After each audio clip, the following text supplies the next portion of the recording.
Hello guys, and today I'm going to do a fencing video for you. Now, if you haven't got a clue what I'm talking about, you may have seen this, what I will call simply sword fighting at the Olympics, where they tend to go something like this, and you know, they tend to wear something like this.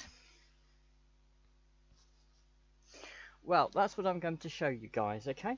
Now, I'm going to use a plunger. This is a sink plunger. And a sieve to cover my face. And a shoelace to tie the sieve onto my head, okay? Now, because a sieve is not very strong, you should only do this if you just want to practice on your own, not with anybody else, okay? I wouldn't recommend you try and practice this with anybody else, but if you really have to, and I'm warning you now, I do not want any legal responsibility for this. I'm saying it could still be very dangerous, but instead use a colander. So this is a plastic colander, and if you do that, then it might hurt your head a bit, but it won't poke your eye out, okay? Right guys, so fencing for beginners. Right. Generally,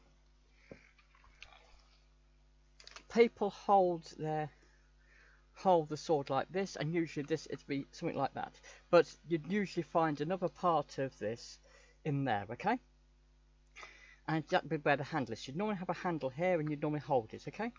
I've cheated with the plunger by putting my hand through and then holding the top, so I've got it like that, okay? But normally that's not how you would do it. You'd hold it like that. So if somebody wants to try this for real, practice using it like that, and almost like, but I just thought it would look better for, you know, the film, okay, to do it this way, okay? Because people are used to seeing something like this, a dome, a semi-dome, half dome, or whatever you call it, and doing that, okay, on the telly, okay?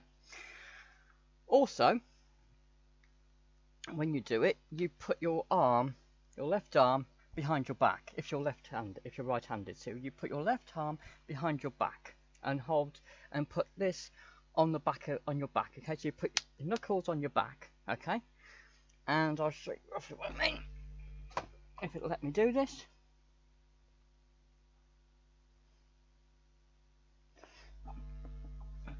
And the reason for that is because any part of your body is a target, and also that somebody might accidentally hit your hand, okay? You would normally be wearing gloves. I didn't wear any gloves for this, but you would also normally wear gloves, okay? And the idea is that people can hit any part, I believe, any part of your body. I think you're not meant to hit their shoes or something. I'm not sure about their shoes, that might be a bit, but certain parts of the body, which I forget now, where you are allowed to hit, okay? And if you hit those parts of the body, then it scores, okay? Now, I did know many years ago, I'll come clean, I actually did this many years ago, for with, you know, the proper sort of, you know, a proper helmet, with a proper, you know, body, clothing, and with the proper gloves, and with proper swords, okay? Not to kill people, okay, just for the purposes of this. Now,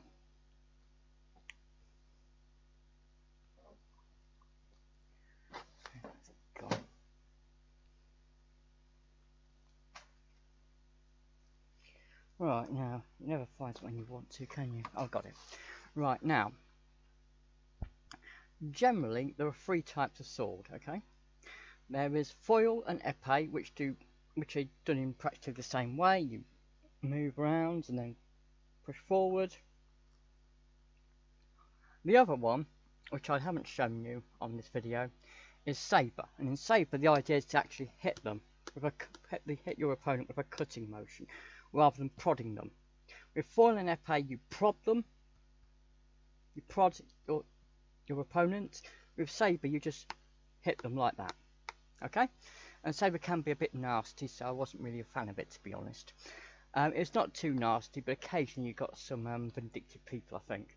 Right, so anyway, how do you move? Well, normally your feet normally are like this. What you do is you turn your feet to the like this, okay? So, for example, you might start out with your feet like this, and then you move this one behind, like that. And then you go,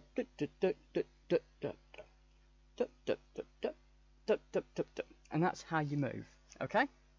And also, so you move that, and then you move this with it sometimes. So you'd move, and you'd move them like that. I think you get the idea, okay? You'll understand when you see me do it, okay? So now, guys, I'm going to show you me practicing fencing in the house. I haven't done this for many years, and I've never done it in this way before, ever, right? Well, that's not true. I mean, I did do a dry run of this about a couple of days ago, you know, just as an experiment before actually making a film. But I mean, for years, I'd never even considered this idea, okay?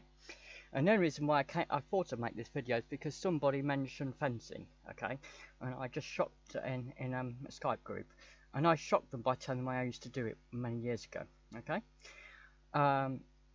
Many people have talked about stabbing a boss in the back. I have literally stabbed a boss in the back, only as part of sporting, only as, you know, as part of fencing, okay? Because my boss and I, for those who try and learn English, okay, my boss and I, normally I'd say me and my boss, but for those learning English, I'll say my boss and I, right? Used to, many years ago, used to do fencing on an Air Force base, okay? Because I worked on an Air Force base as a civilian, he did as well, and then after work we would try and stab each other, okay? You know, in the nicest possible way, with doing sword fencing, okay? Right? So there you go. I have literally stabbed a boss in the back, but he didn't mind, because he tried to stab me in the back as well. You know, in the nicest possible way, literally. Okay?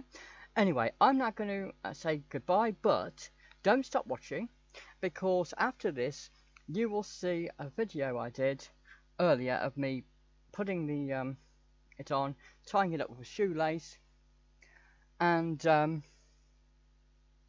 you know, you'll be able to watch me doing some fencing practice. As I said, I've not really done this for years really, so bear that in mind, okay? Thanks for watching, guys. Bye, but don't go away. Now the video now follows.